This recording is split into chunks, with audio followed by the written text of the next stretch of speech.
So, good morning, everybody. First, thank you for inviting me. Always a pleasure to be in beautiful Tallinn. I'm here to say a few words about my work in the government offices in Stockholm as a Swedish language expert, a clear language expert as well. I've been there since 1997, but the work with plain language has been going on for much longer than so. In fact, the first language expert, clear language expert in the Swedish government offices took up work in 1976. And we've been there ever since. At the moment, there are 4 of us. The number usually varies between 4 or 5. And why did this come about? Well, the reason, as far as one can pinpoint this exactly, is that in the early 70s, late 60s, early 70s, there was a lot of discussion in Swedish society about how the authorities didn't make themselves clear. They wanted people to obey all the rules and pay the taxes, etc., but it was very difficult to understand them and they didn't communicate clearly. So this was taken up in various ways, and one way of doing something about it was to employ a plain language expert. The work started off in the Prime Minister's office, then we spent a long time in the Ministry of Justice, now we're back in the Prime Minister's office. So what do we do there? Well, basically, we sit all day and read new draft legislation, that is, new laws and regulations and ordinances to be. And then we comment on the language and put little marks here and there in the text. This isn't clear, this is not correct, this could be written in a more modern, easygoing way. And we've always been in a division which at the moment is called the Secretariat for Legal and Linguistic Draft Revision, which is a quality control revision. And so a lot of the people working there, my colleagues, are legal advisors, legally trained people, and then we have the language experts. And we work together in pairs. So, for instance, if something comes from the Ministry of Industry, it will land on my desk and I will read it, and my legal advisor colleague will also read it, and then we will discuss what we think. And we will actually see that we don't, of course, contradict each other, which is very confusing for the person who's written it, but also that we cover all the aspects, the legal aspects, the clear language aspects, and then we will return it to the writer, to the drafter. And then there will be a dialogue backwards and forwards until we're all agreed on how to do this. And actually, no new legislation can be sent further down the line towards the printers and then perhaps the Parliament if it's to be a new law, without the approval of this division. So one can't just sort of say, well, clear language is a good idea, but we haven't got the time or whatever.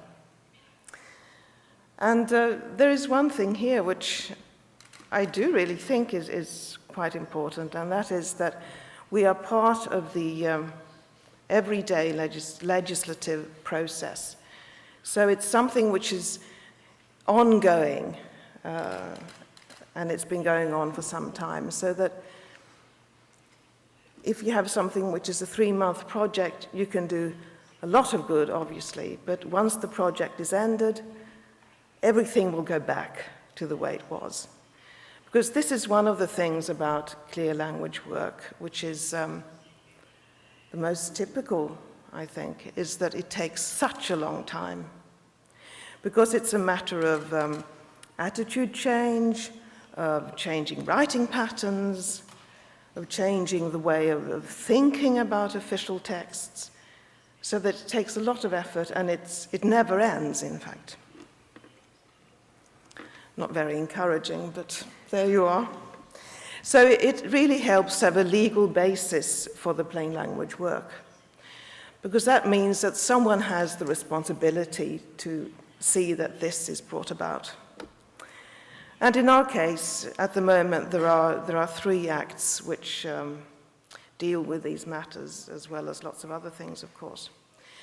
And it's the Administrative Procedure Act from 1986, which regulates all the work of the authorities, basically.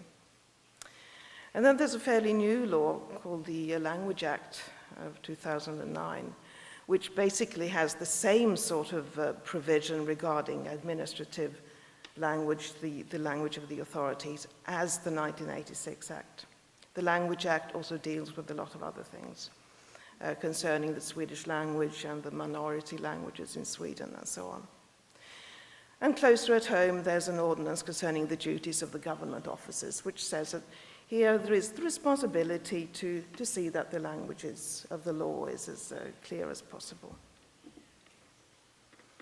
These aren't easy texts, of course, and they can't be as easy as one would like, always. But the thing is not to make them more difficult than need be, because basically the ideal is that the ordinary citizen should be able to actually read the law and not just have some interpretation of the law by somebody else. And today also there are so many ways of accessing the text of the law. It's very easy to just by your own computer go in and find it and read it and see what applies to me about childcare allowance, for instance. I mean, there are lots of laws that really concern most people. And today they are very easy to find. You don't have to go to the library and find some book. And sometimes then people realize that I don't understand this at all, and this is becoming less and less okay, basically. But of course, as we sit and do this work, we're sort of really involved in the tricky sort of legislative process. So of course it's never quite an easy job. I mean, you don't just get it like a text. You don't get a text which someone says, make this as good as you can, because it's always a part of the process. And if you think about it, there is relatively little new legislation. Not so often there is a completely new law. It does happen, of course. But most of what we do involves amending legislation that is already there. For instance, Article 16 or 17 of some law about something or other is being amended. And that means that you have various conflicts of interest here. What we like is for the language to be, well, we say the ideal is to be correct, modern, fairly neutral. It shouldn't have any special style, if you see what I mean. The ideal is for the contents to leap out and, but not actually how it's written. You don't want people to think, oh, this is very old-fashioned. This must be written by the government. You don't want that. And you don't want it to look like a brochure handed out by someone. I mean, you want it to be a very sort of a text which just states the facts. And a law can be, for instance, from, what shall we say, the 70s, and then something in that is amended. And this means that you get a sort of patchwork effect if you modernize this article. You can only modernize the article which is being amended, of course. So it might become sort of inconsistent with the rest of the law, which might be very old-fashioned. And then you get a conflict here. I mean, do we want to do this? Would it look very strange? Should we wait for 10 years until the whole law is scrapped and they see that it's so old-fashioned they have to make a new one? What do we do? But mostly we sort of think that if you can't modernize a few sections at a time, it becomes very difficult to do anything at all. So within reason, we do sort of say that this is okay. It's okay for a law to be it can't be inconsistent where you have the sort of the central terminology, things that will make it difficult to understand the whole. But you can modernize, and it's okay to see that this is newer than that. So this is the way we do it usually. Sometimes if there's a completely new law, which is a major law, for instance, there will be a committee to consider this, and then we might take part in the committee. And then it's wonderful, because then you can do it from the beginning, and you can sort of think of the organization of the whole text and how you want it ideally to be done. So what is the ideal here? I mentioned a few words about the type of language that was wanted, but also the organization of the text of the law is very important, of course. It's very difficult if you can't sort of find anything, obviously. And some laws are very lengthy. But let's say a modern Swedish Act will be divided into chapters, which sounds very basic, but it's not always the case with very old legislation. It just sort of goes on and on.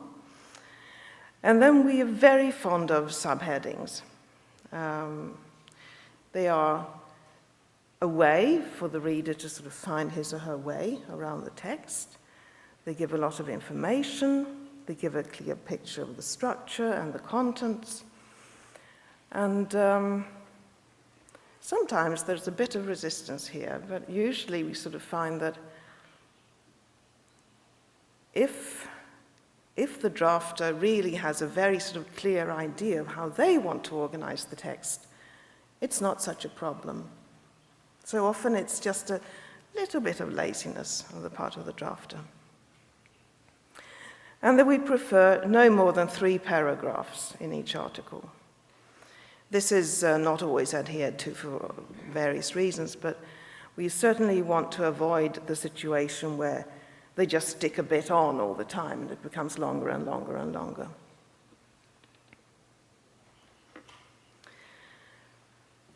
And what are the plain language principles? Well, it's not terribly easy to define plain language or clear language, but these easy rules are often found within the sort of plain language philosophy.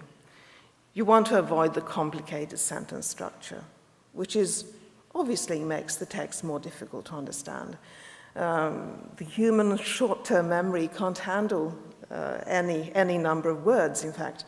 And if you sort of start with something which isn't terribly central to the meaning of the sentence, and then you have to sort of keep that in mind and sort of just go on until you find the verb or you find whatever.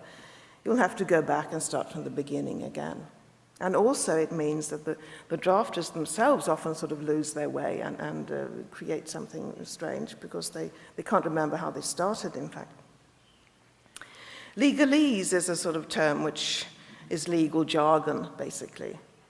It's very easy to write to your colleagues, with your colleagues in mind, and forget that you're writing for somebody else who's not in the room.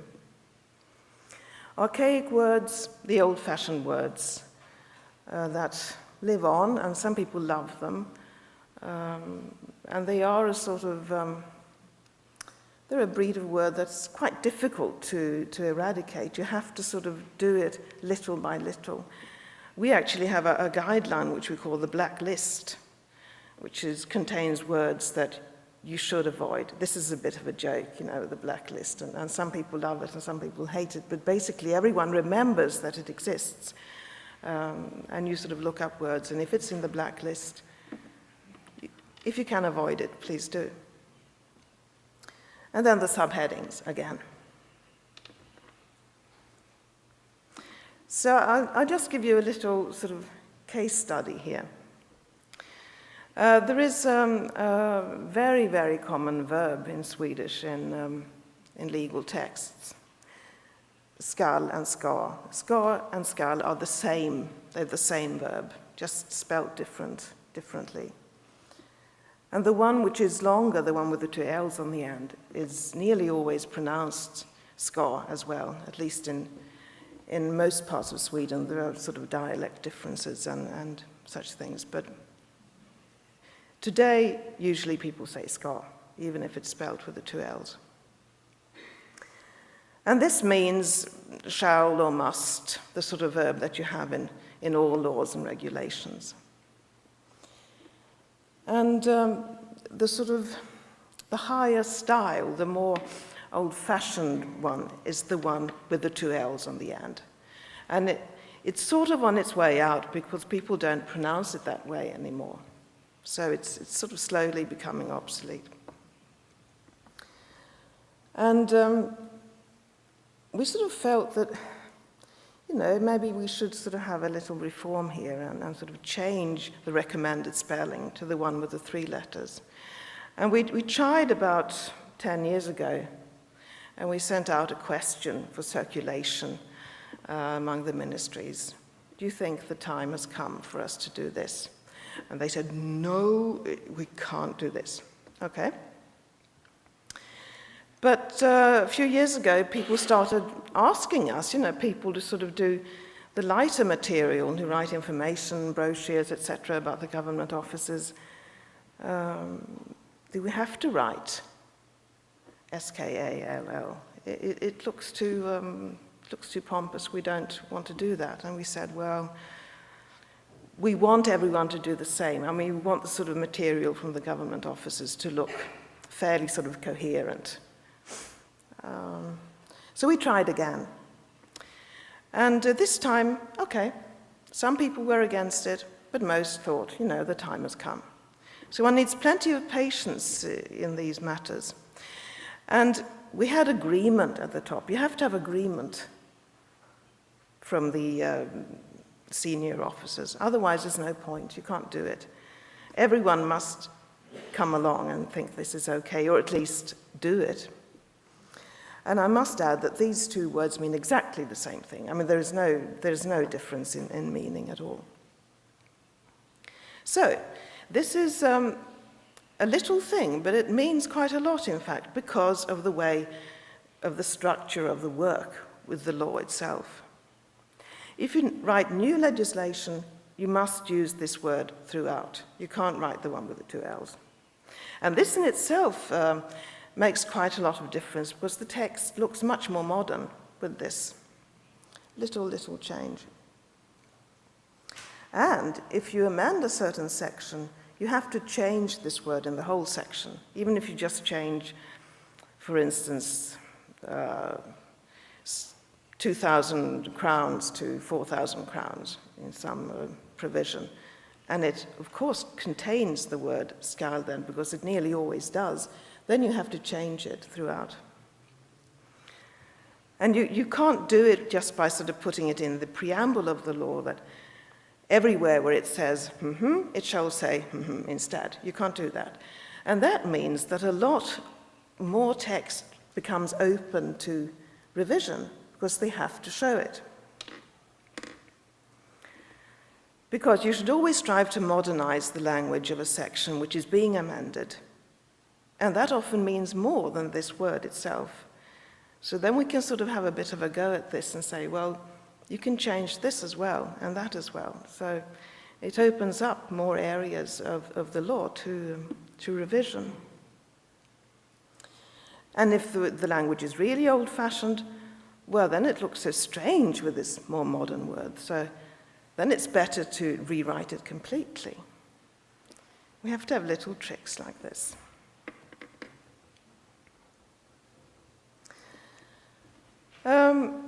Sometimes I sort of think that nothing happens at all. It's always a give and take process, and obviously everyone is always in a hurry. There are more important considerations, etc. I mean, there's always a bit of a sort of bartering going on. And we say, well, don't bother about this time, but next time you do it, please do it, and you can change this instead. But having said that, I must say that if I feel that I need encouragement at work, I can take a law from the 80s and look at, which isn't a very long time ago, and it looks really old-fashioned. It looks like something from the 1800s in some respects. So a lot has happened. And, well, just a few things then about what you need for successful plain language work at the government level. I've stated here that you need professional training at university level. That's just because it has worked for us. I mean, there are probably other ways of doing this, but if you think about it, anyone can call themselves a clear language expert or a plain language expert, and you need some sort of training to catch this rather sort of elusive thing to work with clear language, as opposed to just working with correct language. I mean, this is an ongoing discussion. What is it exactly? And obviously, you need to have the language training itself. I mean, you have to sort of know your language to do it, but you also need something else. So in the late 70s, during the time when I spoke about that there was a lot of discussion about the authorities and their communication with the citizen, etc., etc., one also started a university program in Stockholm, and now we have it in 3 places, Stockholm and Umeå, and Örebro is coming on, which is a program designed for Swedish language experts, but also with a sort of leaning towards the clear language aspects. It's designed to help people have the right qualifications to work at a public authority, for instance, and work with their texts. And this, of course, is a great help, because then you can you get people, university graduates, who have the right makeup to do this.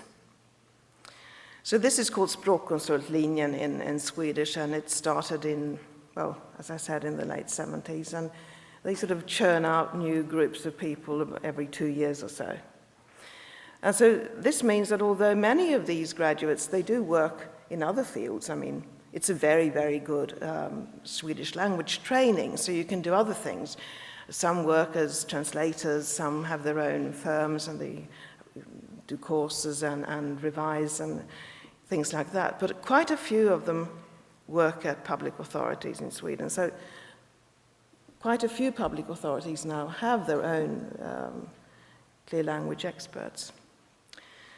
And also, of course, we have a public authority called the Language Council, which is the, well, as you understand by the name, it's for the Swedish language. And they do that in all respects, but also geared towards clear language in the public authorities. In-house, in the government offices, we have training sessions for legal drafters, obviously, and all other officials of the agency. And these are, of course, to learn the nitty-gritty of legal drafting and how to write a bill to Parliament and things like that. But there's always a session in these courses to teach people about how do we want you to write in the government offices. And you can leave behind the old-fashioned thinking. You need support from the top, which is a very basic requirement. If the people at the top don't really believe in this, there's a lot of trouble ahead. Nothing will really happen. And there's also such a thing as lip service. You say it's fine, but you don't really want to do it. So you have to have the support from the bosses, quite frankly. And you need enormous patience and persistence. And I can't say this often enough. One must never give up, because the enemy is always tireder than you think, as someone said once. But it's a very, very slow process. And as I said, when I despair, I go back and look at something from the 80s, and then I find that a lot has happened. You need the new people who come, the new government officials, to find that this is not something they can support or reject. It's part of the system. You just get into the flow of it, basically. And you must also, I think, from my point of view, try to see it as a slow process. It's difficult to push too hard, really. I mean, it is a sort of, the whole body of legislation is a very sort of large one. It's from different areas, it's from different times, and you have to sort of see that what is possible and feasible to do today, here at this moment, and perhaps sort of just remember that that sort of structure there is still there, and I might have a go at that sometime soon, but perhaps not today. It's necessary to have the good atmosphere and the cooperation, etc. So persistence is important. And this is a sort of something that should be written, you know, in sort of golden letters on the wall. And to me, one of the sort of the major reasons why the language of the law is so important, why it's so important to have it as clear and easy as possible. It's not just because it's very good if people can read the law in itself and know what they must abide by, but also because it influences the official language at all levels. I mean, it's all very well to say that, well, people don't have to read the law, they can read this brochure which we are handing out. But the brochure will look exactly the same as the law if the law is written in a difficult, obscure way. Because nobody will then take the responsibility of interpreting it or changing anything, because it's difficult to understand what it exactly means. And then everyone plays it safe. And you can have something really beautiful with big color photos and then you'll have something which is difficult to understand anyway, and that's no good at all. So remember that the language of the law will trickle through the system, and in the end, if you can't sort of have a clearer text, you will have to have 40 people who answer the phone when people ring and ask, well, what does this mean? We don't understand anything. So as you said, it saves money as well to have the clearer text. And, well, on that note, I think I'll just sort of say thank you. And if there are questions, of course, I'll answer them. Or did you think you'd have questions after the whole session? Or? No, we thought that if anybody has questions, then now would be the good time to ask them. Thank you.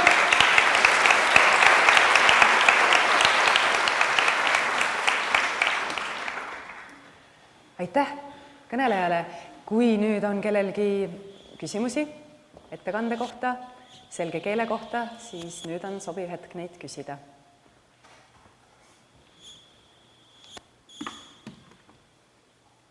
Ma teen siis otsa lahti. Ma küsin eesti keeles, me leppisime nii kokku, et siis teile tõlgitakse. Kuidas on lood sellega või kui suur probleem see on rootsi keeles, eesti keeles ma tean, see on suur probleem, et seadused sisaldavad väga palju võõrsõnu, teistest keeltest laenatud sõnu, mis on üks väga olulisi põhjusi, miks need on raskesti loetavad, et kui palju te olete sellega maadelnud?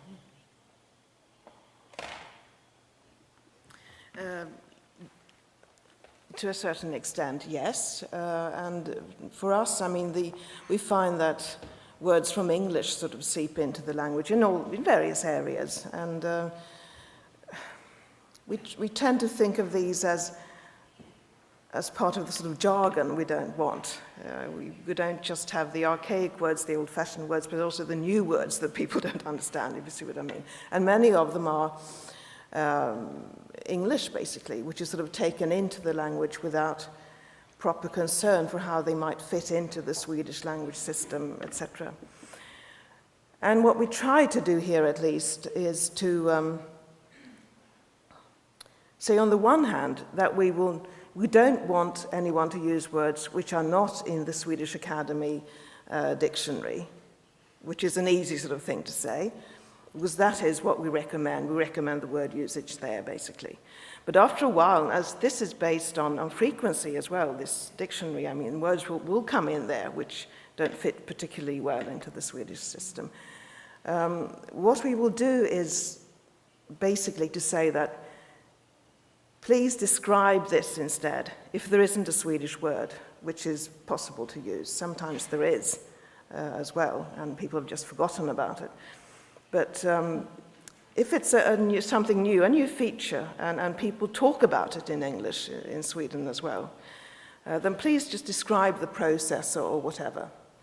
And then perhaps in the, if it's a bill to Parliament, for instance, which doesn't only contain the legislation, but also a lot of arguments and text, around the proposal, then you can use it in the text itself, perhaps, if you explain it as well. So we sort of try to meet people halfway there, but we do try to avoid foreign language words straight off, so to say, into the legislative text itself, yes. Not always easy. Thank you. Hello? Let me check.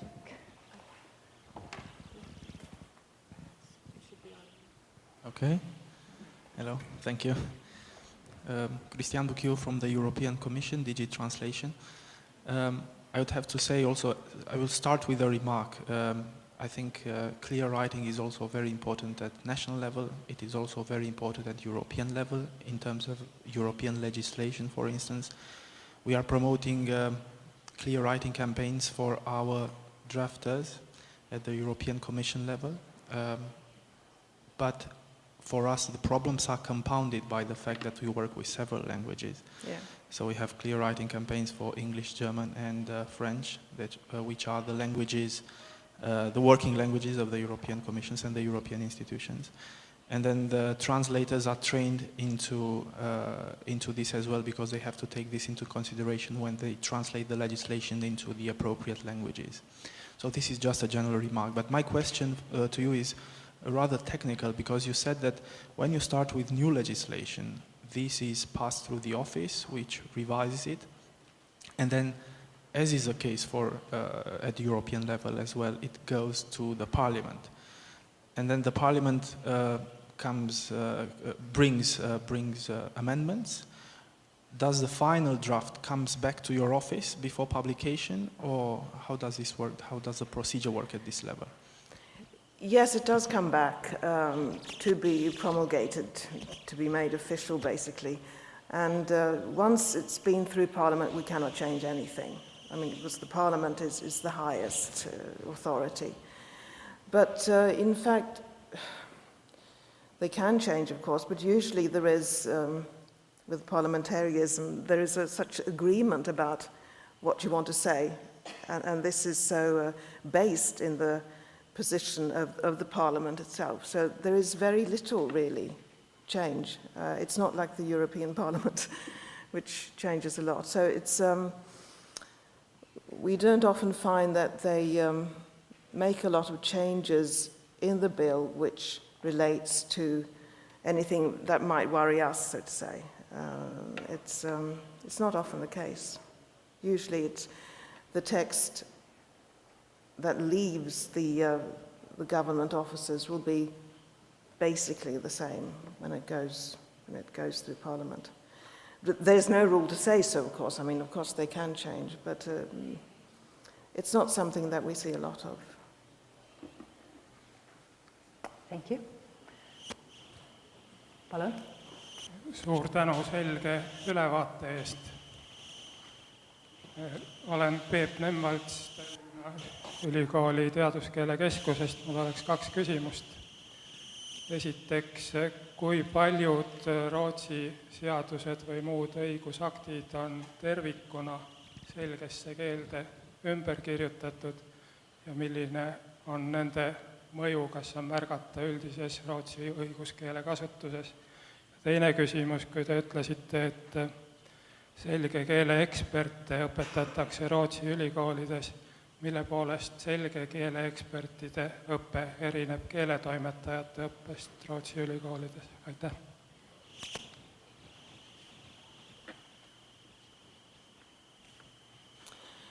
Well, your first question about the proportion, I find sort of difficult to answer, because we haven't really had any studies pertaining to just this, and also because of the fact that you very seldom, but relatively seldom, create completely major new laws, let's say. So as things are sort of changed piece by piece, it's hard to tell. But I think that, well, it's a fairly big proportion by now, in fact, because if you think of the first language expert in 1976, a law from 1976 is a fairly old law. And then, of course, some of the sort of central laws that are really the basic important laws, I mean, they can be much older, really. So I don't really dare say a figure, but I think that it's probably somewhere around half, let's guess. And some of them are more plain language than others, to be honest. It all depends on what the possibilities have been to really have an impact on them. The plain language program is probably a special in the sense that it's at the same time the most thorough and extensive program for training in Swedish at the university level, and also the only program which is dedicated to plain language aspects as well. So it's a rather intense sort of business. It's 2.5 years now, and it's not composed of separate courses, but rather you do a test and you're accepted into this program, and then it's just like going to school, really. I mean, you're there all day with the same people. 20 people at a time are taken on. So, and then it's all day, every day, until you graduate. So it's different from most university programs in that respect. I don't know if that answers your question. Thank you. Kas on veel küsimusi?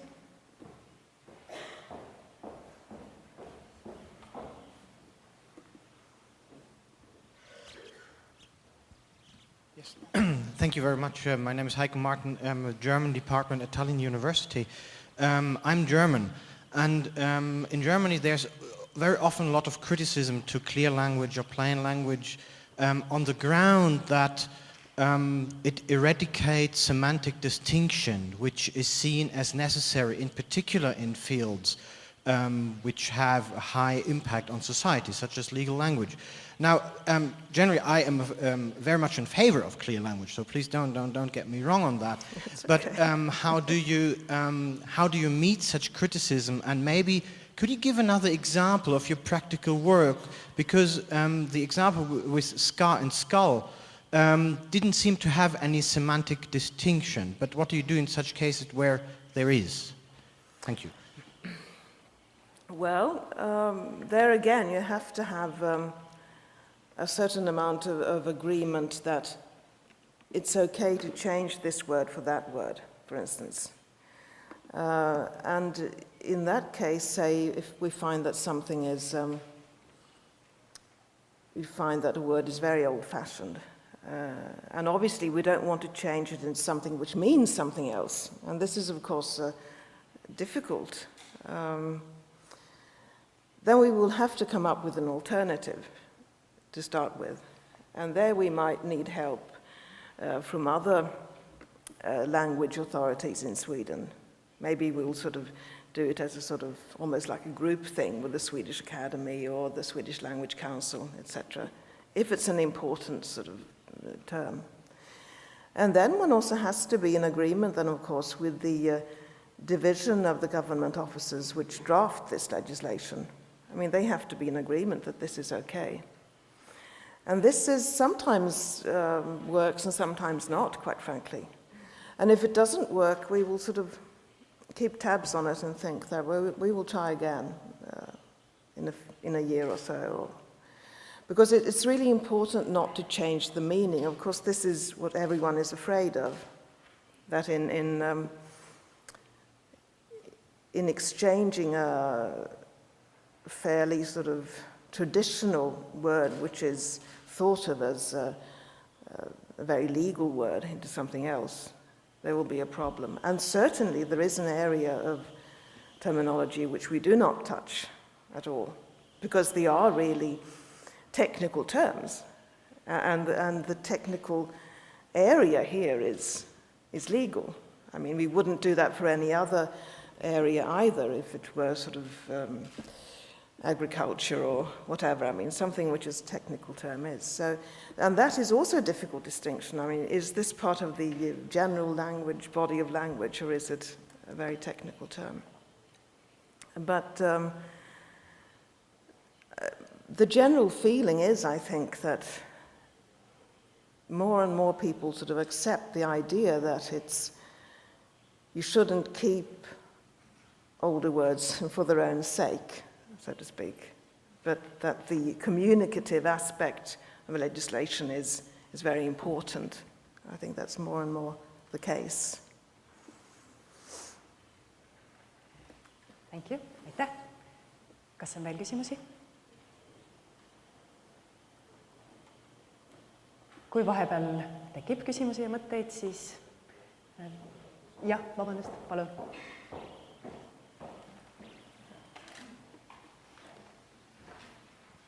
Aitäh, Urmas Sotrop Eesti Keele Instituudist ja Tartu Ülikoolist. Ja selline küsimus, et teatavasti seaduste tähendus ei sõltu ainult keelest ja sõnadest, mis seal on, vaid ka seadusandjast ja traditsioonist, millesse seadus on kirjutatud. Et seal on palju asju ja mul on selline küsimus, et kas Rootsi riigis on tehtud ka mõni uuring, et inimesed sellisest ümberkirjutatud, lihtsustatud keelest ka seadustest ikka tõepoolest aru saavad või neil tekib ainult tunne, et nad saavad sellest aru? Aitäh.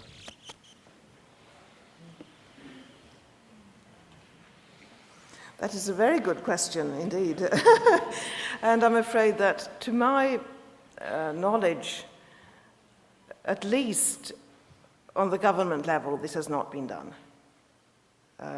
But it's quite possible that, for instance, the Language Council, which works with clear language in public authorities, for instance, that it's been done at a lower administrative level, that the authorities in Sweden which have a right to issue provisions at their level, which is under the government level, that there have been studies of that kind, but not at the government level, no.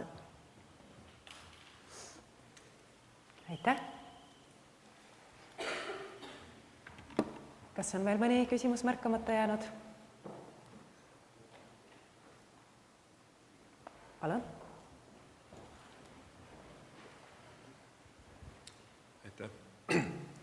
Rait Marust, Riigikogu. Kui mina õppisin juurateaduskonnas ja olin seminaril, siis üks õppejõud küsis sellise retoorilise küsimuse, et meie siin murrame pead, mida küll seadusandja võis mõelda. Ja vastas siis edasi, et võib-olla seadusandja mõelnud midagi, temal oli lihtsalt kiire. Ja nii saavadki paberile teinekord sõnad, formuleeringud, mis võivad edasvise põhjustada äärmiselt palju vaidlusi, kauakestvad vaidlusi, mittemõistmisi ja nii edasi. Ja küsimus on siin, et kas Rootsi juristide ettevalmistuses pööratakse tähelepanu ka keelele ja selgele keelele sealhulgas, et missugust ettevalmistust see hõlmab, sest paraku on ju niimoodi elu korraldatud, et edaspidi nende seaduste tõlgendamine, rakendamine toimub siiski suures osas läbi juristide. Paraku, nii see on. Aitäh. Happily, the answer is yes. This is, I don't know exactly when one started. I read law for a few years. I didn't do it all the way to the exam, but for a few years in the 70s. And there was nothing like that then, I can assure you. But now there is. And a certain amount of language training, which is sort of clear language thinking based, if you see what I mean, is part of the legal training today. And there, I think that the students learn how to avoid being difficult on purpose, if you see what I mean. The ideal there is to write clearly and to write using a modern vocabulary, in as much as this is possible. And I think that probably shows already. I can't be more specific, I'm afraid. I don't know that much about the legal training, but my nephew is doing it at the moment, and he has gone through a clear language course, yes, as part of this. And I think that the attitudes have changed, really.